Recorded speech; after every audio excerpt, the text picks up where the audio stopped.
Good morning, everybody.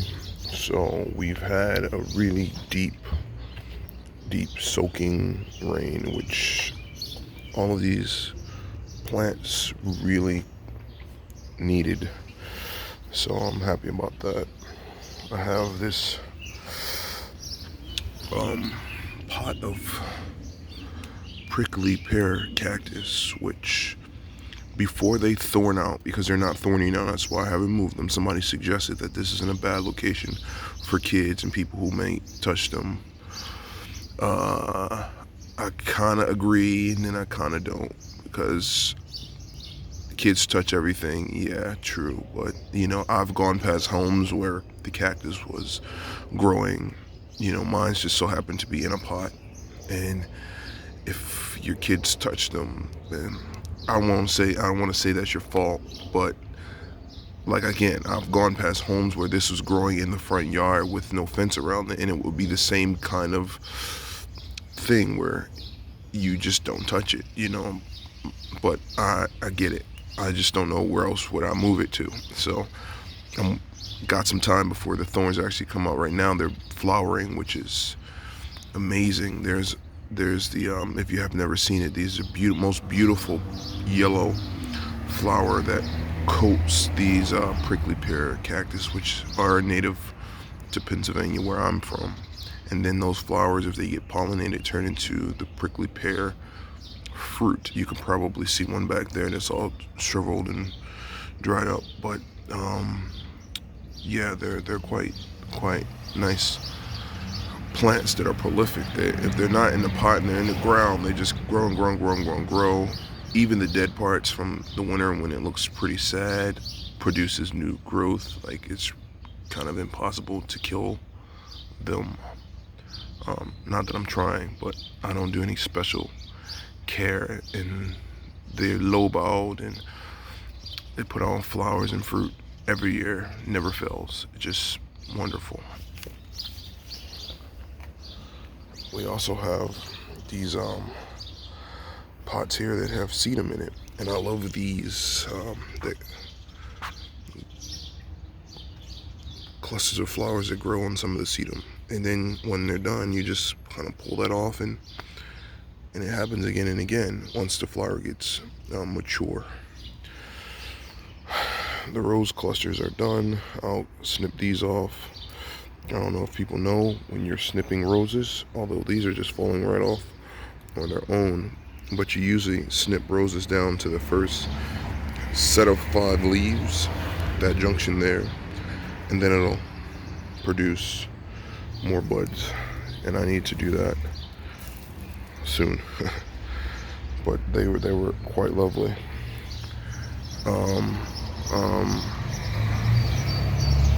Man, it starts with a C. These things here.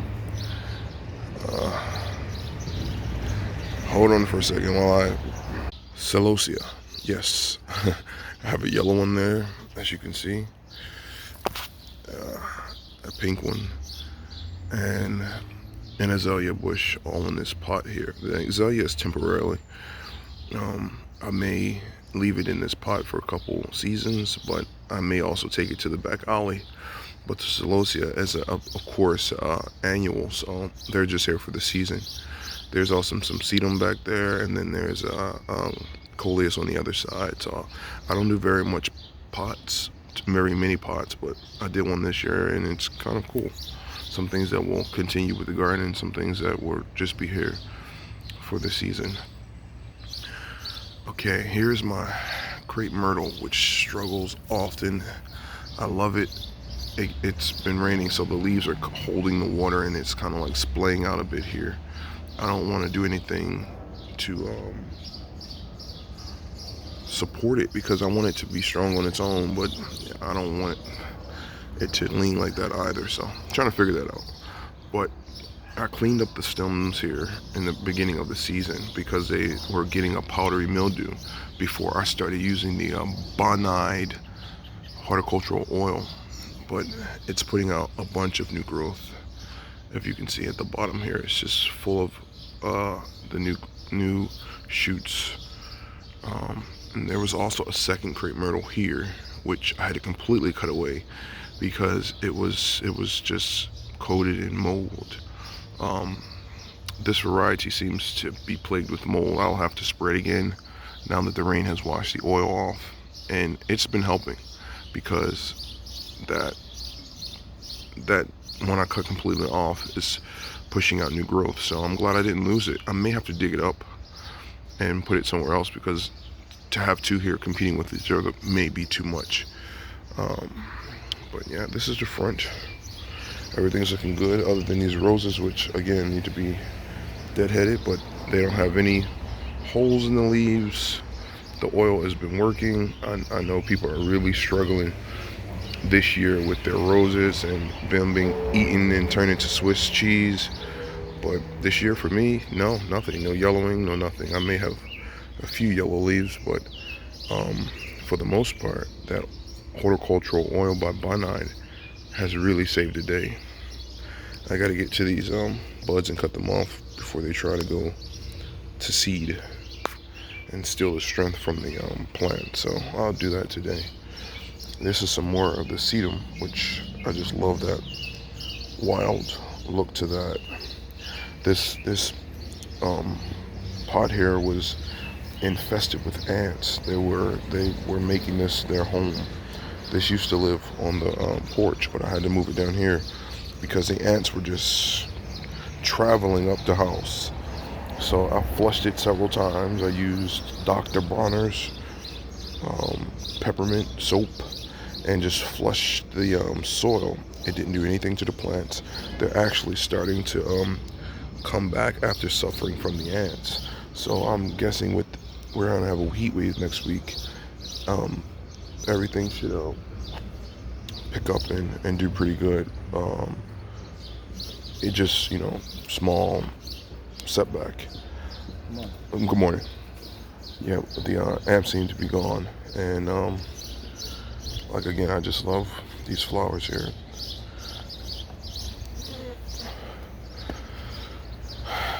Celosia. I have a hard time remembering these names. Is it ants and aphids? Yeah, ants are on here. And every time I see ants, I think of aphid farming. Hopefully they leave this alone. I may have to spray this too, but I love the way that looks. It has pretty much doubled in size since I planted it from a little tiny thing. This struggled with ants too, but it's starting to come back.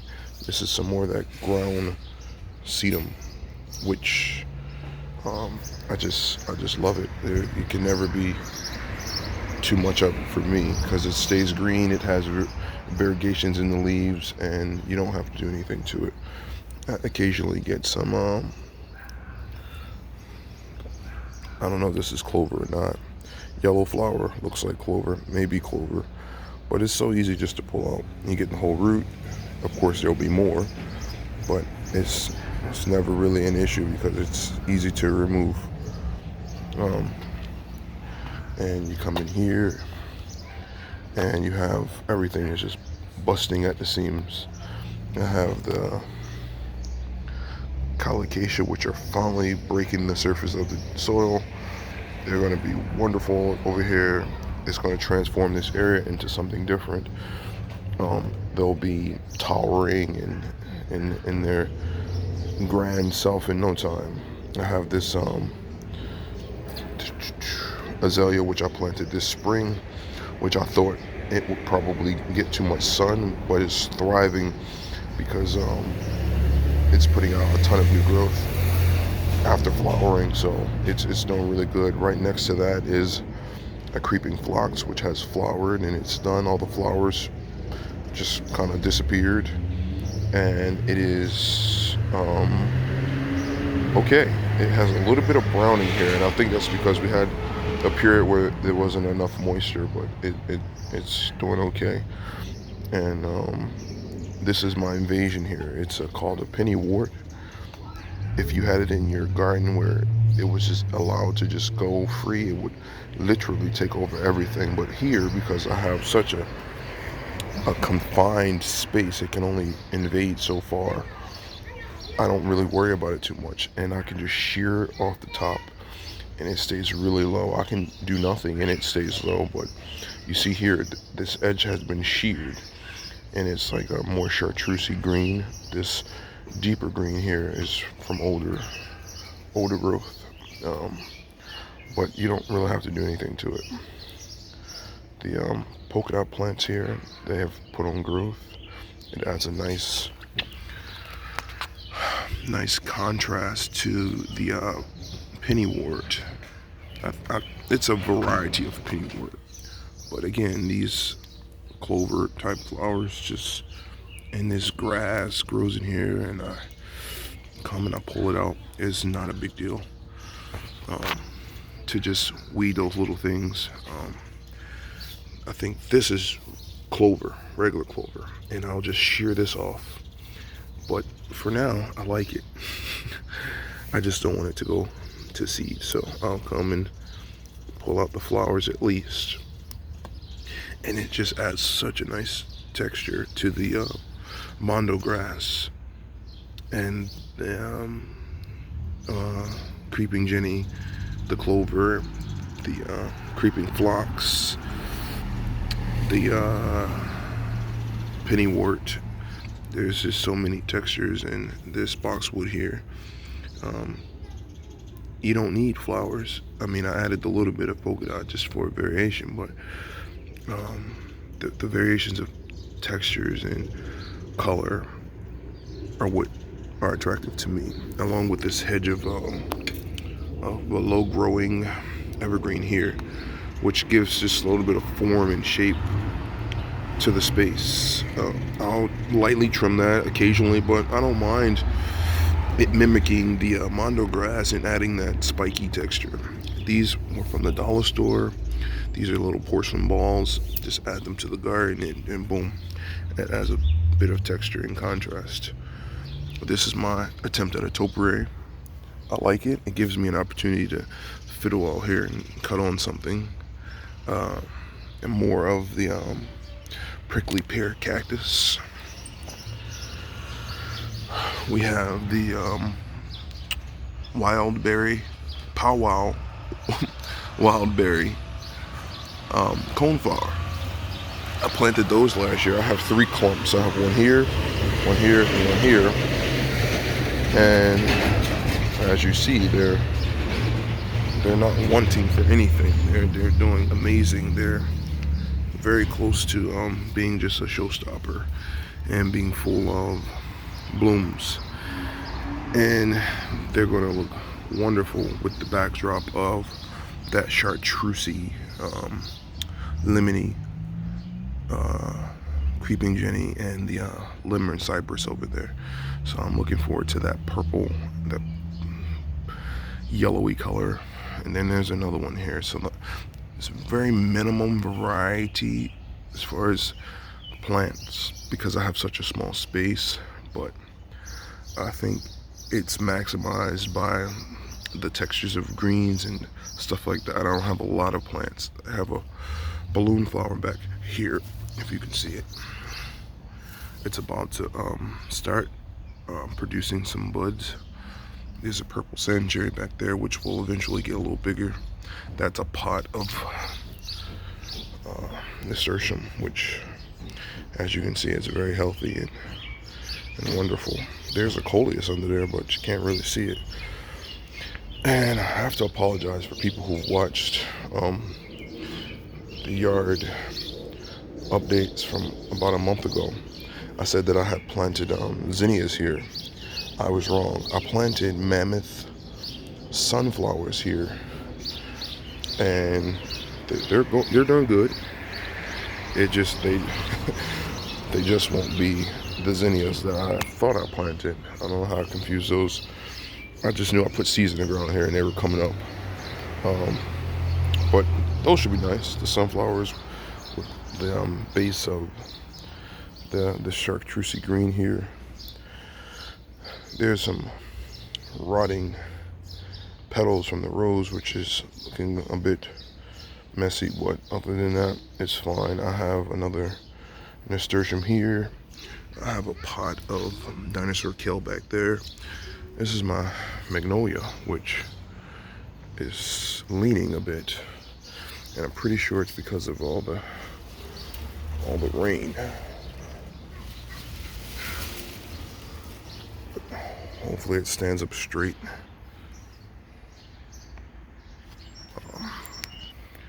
I don't know, I may have to do some pruning to the magnolia. It's getting really top heavy, so I've just noticed that that's a bit of a problem, so I may have to cut that back a bit. These roses here are doing quite nicely. They're super fragrant and heavy. I hate to get rid of them, but I'm going to cut that back down to a set of 5 leaves.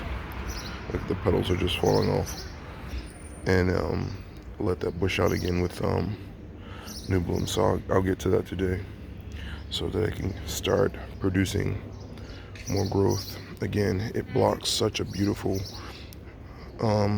native variety of tires. Those are beautiful to look at. Sarcasm. But yeah, these roses are done. There's a topiary evergreen in there somewhere, but you can't see it because the nasturtium just wants to be a hog right now. Some beautiful flowers on this nasturtium. Very much so edible, peppery, beautiful. And yeah, I love nasturtium. I've planted it everywhere this year. It's hard to do this with one hand. Oh, but it has like a red throat on the flowers. It's just very nice to look at. They're quite nice thing to have in the garden. But that was just a quick look of the front garden here. It needs a bit of tidying, but I haven't gotten to that yet. I will today. I hope you can hear me with the train in the background. As today's mission is to just tidy things up a bit. More nasturtium. There's petunia and a coleus in here. There's a pansy which survived from spring. Some more sedum, and I like the way that looks. I have a pepper plant here which I overwintered from last year. I wanted to put it in the ground this season, but I'm just gonna leave it. It's starting to flower, and I'll just have a pepper porch, a porch pepper, a pepper on the porch. Yeah. This is my star gooseberry, the mother plant that I take a lot of clippings from. And it lost all of its leaves, but it's back looking great again, so we'll just keep with that. Everybody loves the milk jug planters that me and the kids did. This is the only one that survived because I wanted to get rid of them. I thought they were a wee bit distracting from the garden, although it was a great project. You know, they only lasted a season, but I kept that one. This is the planter that I made yesterday on the video. You can go back and check that out. It lives here on the porch now, and the table also came from the thrift store, along with the ceramic and enamel and brass planter. Oh, the kids are sweet. So I came home and there were these plants here. This is a tomatillo, and I'm guessing this is a tomatillo as well. It has a lot of flowers. It needs to be planted, but I was like, where did these plants come from? Like, who left plants on my porch? And I go inside and they're like, well, we got these for you, because there's a garden in the neighborhood. The lady was giving them away, and they said, well, we got you the small one, and we got us the big one. So I'll make sure to get these in the ground so that they can be excited about that. But anyway, I'll let you all go on and enjoy the rest of your morning. Again, this is the front yard of the Urban Oasis. Thank you for joining me. Thank you if you're a new subscriber. Thank you if you comment. Thank you if you wish me good thoughts. I feel them all. I truly do. I think it's energy, and when somebody is wishing you well, you reap the benefits of that. I want to show you something that I missed. I missed it because I wasn't looking down. Okay, we have these coleus here, which are doing wonderful. And these petunias, I've never planted annuals before. I always thought they were just a waste. But now that I'm making videos, I feel like I have to put a little bit of more effort into having some interest in the garden other than the things that I'm comfortable with. And I'm so hooked now because I know that's going to be wonderful right here. I may have to make that a thing, you know. And these coleus are just dynamite. They have every color that grows in the garden, so they kind of like pull everything together. They're just like the perfect accessory to what I already have going here. So I'm thoroughly enjoying those very simple amounts of color. And the petunia is white. I'm glad, because it could have been pink. It didn't have any flowers when I brought it in, or a tag. But the white is going to be great, because if I remember correctly, one of these crepe myrtles were white. It has white blossoms. I think the one that I got rid of had the white, and the one that is still here has like a cherry red. But if it was white, that would be quite wonderful. But it still will look nice with the red. All right, so again, that's the last view of the garden. Happy growing. I hope you all come back to visit again. Have a good day. Bye.